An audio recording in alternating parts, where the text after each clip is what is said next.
Fala, investidor! Nesse vídeo eu quero bater um papo contigo sobre essa questão: preço importa, preço não importa? Qual o tamanho da tua carteira? Quantos ativos deve ter?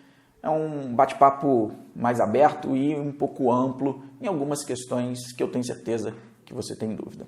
Vamos lá, os adeptos do preço não importa, por quê? Eles fazem compras periódicas, mensais, sempre na mesma data. Então, título de exemplo, você vai comprar a sua carteira ou determinada ação todo dia 10 de todo mês. Assim, independente da variação do mercado, independente da variação do preço da ação, todo mês você faria a sua compra naquela empresa, naquela ação, ou, dependendo do montante financeiro que você tem disponível, naquela sua carteira. Isso, de certa forma, eliminaria a volatilidade, eliminaria as variações de preço. Você compraria tanto nas altas quanto nas baixas e aí teria o seu preço médio ao longo do tempo equacionado. De certa forma, para você, o preço não importaria. Afinal de contas, regularmente, você está indo para o mercado. Em paralelo a isso, muitos investidores começam a diversificar a carteira. Fazer umas carteiras com 20 ativos, 30 ativos, porque na expectativa de que essa diversificação eliminaria um outro risco, que é o risco de você estar errado referente a uma tese de investimento. Você pode analisar, avaliar uma empresa, fazer os seus investimentos e está errado. E com isso você diversificaria, teriam mais ativos na sua carteira. Então os aportes mensais eliminariam essa variação, essa variabilidade do mercado, e a sua diversificação eliminaria o que nós chamamos de risco não sistêmico, que é o risco exclusivo de uma ação, de uma empresa. Quando você, então, compra periodicamente, você elimina o risco sistêmico, que é aquele risco do mercado em si, da variação do mercado. E quando você diversifica, você eliminaria o risco não sistêmico, que é o exclusivo de uma empresa ou de uma ação. Para muitos, essa técnica seria extremamente vantajosa, seria uma técnica poderosa para poder montar a sua carteira. Mas vamos aos fatos. Eu gostaria primeiro de levantar uma única questão. Essa sua carteira, você diversificou, tem lá seus 20, 30 ativos. É humanamente impossível que um analista, um investidor, uma única pessoa consiga regularmente analisar tantos ativos. Ora, trabalhei no mercado como analista durante muito tempo e não conseguia cobrir todos os ativos de forma eficiente. Era preciso escolher aqueles ativos que você consegue ou uma maior afinidade com o business, que você tem facilidade no trato da análise daquele negócio específico. E com isso, você reduz muito a quantidade de ativos que você consegue acompanhar. De forma que quem compra 20 ou 30 ativos, na minha concepção, eu tenho absoluta certeza que não acompanha esses ativos. Tenho uma imensa certeza de que são escolhidos por algum outro modo. Pode ser sorteio, pode ser até através de astros, não sei, mas que é através de uma análise, seja fundamentalista ou uma análise técnica, vai ser difícil, porque demanda um tempo, um investimento de tempo para você chegar nesses ativos. E a maioria dos investidores, creio eu que você é assim, tem seus outros afazeres, tem sua própria profissão fora do mercado financeiro. Então o primeiro ponto é, ao invés de ter uma carteira diversificada, por que não ter um ETF? O próprio ETF, por exemplo, um Small 11, ele faz a diversificação para você.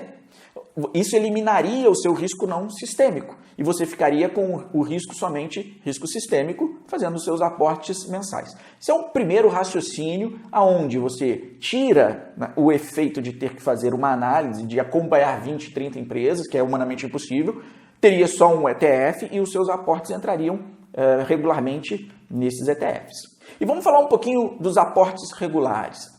Ok, realmente, se você fizer esses aportes, você equaciona o preço ao longo do tempo e a tal da cotação, onde ela estiver, não vai importar muito para você. Ok, porque fazer o market time, que seria o market time? Seria o outro lado. Você fazer aportes só quando o teu estudo, a tua análise mostra que existe ali uma ação descontada. Ou seja, o mercado está depreciado. E aí esse market time faz com que você efetue a sua compra. Não é simples, não é tão fácil quanto possa imaginar. Então muitos preferem as compras periódicas e dizer que o preço não importa. Mas quando você começa a estudar uma empresa, a analisar qualquer que seja, existem muitas métricas de preço.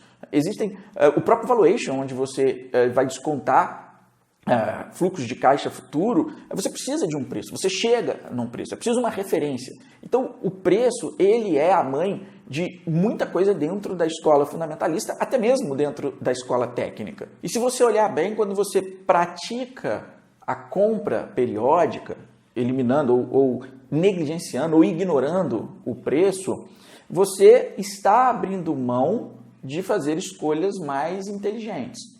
Quando você faz escolhas mais inteligentes, que você consegue analisar, que você consegue racionalizar em cima do case da empresa, você pode escalar os atacantes certos, escalar as peças certas para a sua carteira, eliminando aquelas peças que para você não são interessantes de manter. E elas estariam dentro desse contexto maior de um ETF ou até de uma carteira de 30 ativos, né? Elas fariam parte desse contexto. Segundo ponto haja dinheiro para ficar comprando regularmente 30 empresas.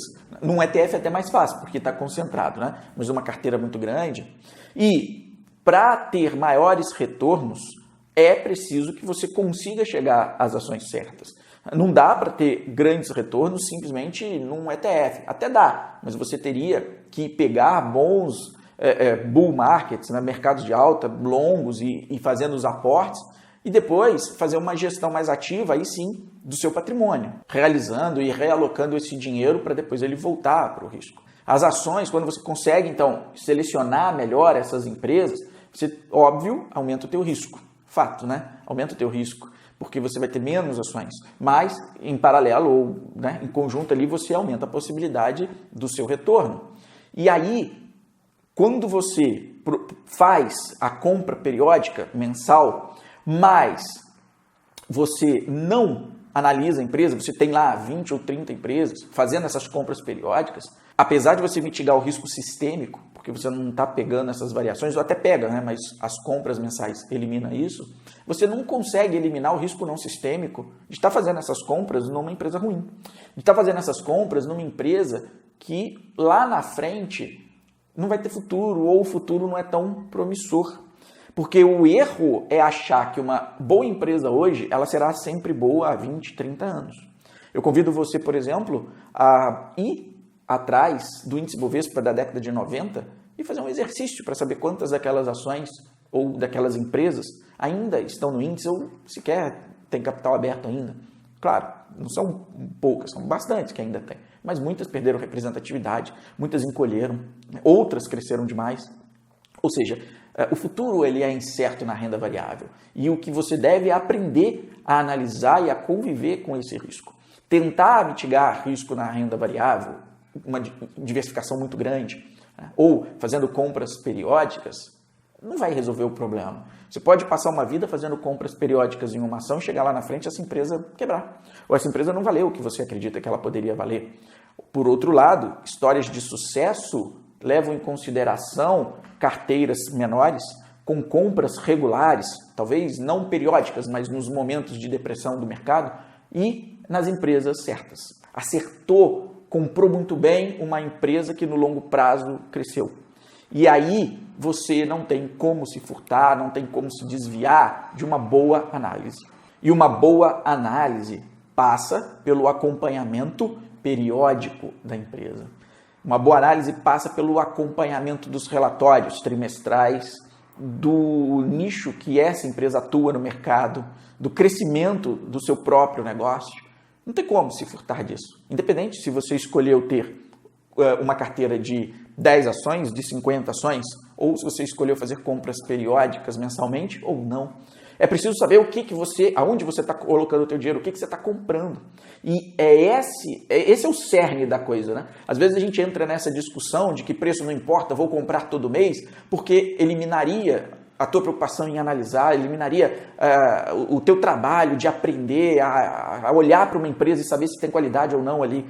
Eu faço compras periódicas, tenho lá 20, 30 ações e está tudo bem. Não está tudo bem. 20, 30 ações numa carteira não vão ter a capacidade de colocar o seu patrimônio acelerado, colocar ele para frente. Vamos fazer um exercício. Imagina, se você tivesse comprado Magazine Luiza em 2014, só Magazine Luiza. Óbvio, é um ponto fora da curva, né? Só Magazine Luiza.